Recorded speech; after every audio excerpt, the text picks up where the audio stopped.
जब कोई नाम का आश्रय ले लेता है तो चाहे जितना उससे अपराध बन गया हो, हमारे शास्त्र कहते, ध्यान से सुनना, पापानलस्य दीप्तस्य मा कुर्वन्तु भयं नराः गोविंद नाम मेघौघैर नश्यते नीर बिंदुभिः। इतना पाप किया कि पापाग्नि उसको भस्म कर देती, नष्ट कर देती है।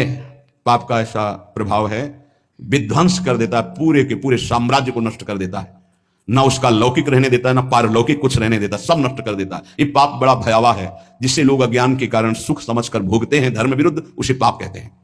धर्म का स्वरूप क्या है? जो शास्त्र कहता है कि करो उसे धर्म कहते हैं, जिसे कहता है ना करो उसी को पाप कहते हैं।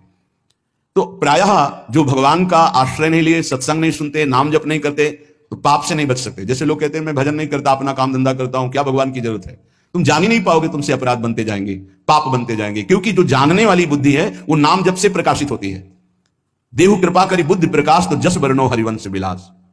जब हम नाम जप करते हैं तो प्रभु कृपा करके हमारी बुद्धि में ज्ञान का प्रकाश देते, तब समझ में आता है कि हाय मेरे से कितने पाप हो गए, कितनी गलतियां हो गई, पर दीन बंधु पतित पावन प्रभु आपका ही भरोसा है। और नाम जप कर रहे तो बोले जो पापाग्नि उसे भस्म कर देती, उसके लोक परलोक सब जला देती।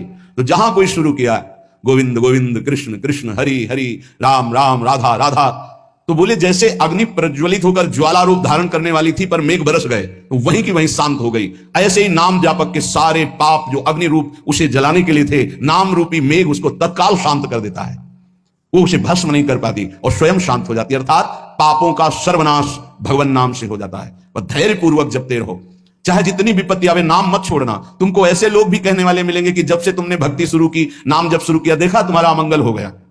सच्ची मानिए, अनंत जन्मों के पापों का शमन हो रहा है, तुम्हारा मंगल नहीं हो सकता।